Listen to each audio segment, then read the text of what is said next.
இது வந்து என்னோட 2வது அட்டெம்ப்ட். நான் வந்து ஃபர்ஸ்ட் அட்டெம்ப்ட் வந்துட்டு செல்ஃபாக படித்தேன். ஆனால் வந்து எனக்கு கட் ஆஃப் கூட வரல. அதுக்கப்புறம் தான் வந்துட்டு டேஃப் அகாடமி வந்துட்டு யூடியூப்பில் சர்ச் பண்ணி எனக்கு ரிசல்ட் வந்த அன்னைக்கே வந்துட்டு நான் இந்த அகாடமியில் வந்துட்டு ஜாயின் பண்ணிவிட்டு அப்பயே டெஸ்ட் பேட்ச் போட்டு அன்னையிலேருந்து கரெக்டாக ஒரு 10 months படித்தேன். அப்புறம் ரிசல்ட் வந்துருச்சு குரூப் 4ல்.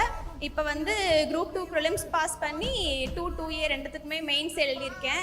ரிசல்ட்டுக்காக வெயிட் பண்ணிட்டு இருக்கேன். இந்த இடத்துல வந்துட்டு நான் நன்றி சொல்கிறது ஃபஸ்ட்டு என் ஃபேமிலிக்கு, அப்புறம் வந்து அகாடமிக்கு, மெயினாக வந்து ஆகாஷ் சாருக்கு வந்துட்டு நன்றி சொல்லிக்கிறேன். ஃபேமிலி வந்து பார்த்திங்கன்னா ஒவ்வொருத்தர் ஒவ்வொன்று சொன்னாங்க. ஆனால் எங்கள் ஃபேமிலி வந்து பார்த்திங்கன்னா எங்கள் தாத்தா பாட்டியில் ஆரம்பித்து அம்மா அப்பா ஹஸ்பண்ட் மாமனார் மாமியார்னு எல்லாருமே எனக்கு ஹெல்ப் பண்ணாங்க. எல்லாருமே வந்துட்டு நீ படி அப்படின்னு சொல்லிட்டு இது நாள் வரைக்கும் என்னை ஒரு வேலை செஞ்சு விட்டதில்லை, என் பையன் உட்பட. எங்கள் தாத்தாக்கு வந்துட்டு வீட்டில் ஒருத்தராவது கவர்மெண்ட் ஜாப் ஆகிடணும் அப்படின்னு ரொம்ப ஆசை. அவர் வந்து அப்போவே ஹைவேஸ் டிபார்ட்மெண்ட் வந்து ரிட்டையர்ட் ஆனவர். அவரையும் கூப்பிட்டு வந்திருக்கேன். அவருக்கு வந்துட்டு நான் கவர்மெண்ட் ஜாப் வாங்கினதில் அவருக்கு ரொம்ப சந்தோஷம். தென் வந்துட்டு இங்கே அகாடமியில் வந்து பார்த்திங்கன்னா நான் கல்கி பேட்ச்லேருந்தே இருக்கேன். கல்கி பேட்ச், ஐகேன், வீக்கேன்னு இப்போ நடந்த சேலஞ்ச் டெஸ்ட் வரைக்கும் எல்லாத்துலேயுமே இருந்தேன். அதுக்கப்புறம் இப்போ ஜாப் கிடச்சதுக்கப்புறமா தான் என்னால் எதுவும் பண்ண முடியல. ஆனால் இங்கே வந்து டெஸ்ட் பேட்ச் போட்டதுக்கப்புறமா தான் எனக்கு வந்து கொஷின் எப்படி கேட்பாங்க, எப்படியெல்லாம் அட்டம் கொடுக்கலாம் அப்படின்னு சொல்லிட்டு எனக்கு நல்லாவே தெரிய ஆரம்பிச்சுது. அடுத்து வந்து பார்த்திங்கன்னா எங்கள் அம்மா, நான் காலையில் 8 மணிக்கு வீட்டிலேருந்து கிளம்புனேன்னா நைட்டு 10 மணிக்கு தான் வீட்டுக்கு போவேன். அது வரைக்கும் அகாடமியில் தான் இருப்பேன்.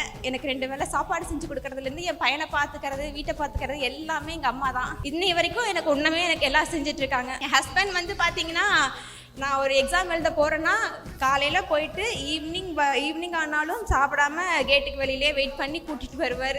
ஆகாஷ் சாருக்கு நான் ரொம்ப நன்றி சொல்லிக்கிறேன். ஏன்னா வந்து இத்தனை அச்சீவர்ஸை வந்துட்டு நான் இது நாள் வரைக்கும் நான் ஒர்க் பண்ண போன இடத்துல பார்த்தீங்கன்னா கூட ஒர்க் பண்ணுறவங்க டேஃப் அகாடமியில் வந்துட்டு நான் படித்தேன், உங்களை நான் பார்த்துருக்கேன் அப்படின்னு சொல்லி வந்துட்டு என்ன தெரிஞ்சதாக வந்துட்டு சொல்கிறாங்க.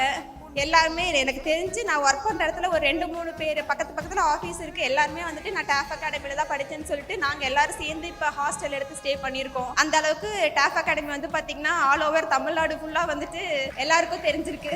வெற்றி பெற்ற அனைவருக்கும் வந்து பார்த்திங்கன்னா வாழ்த்துக்கள். தேங்க்யூ.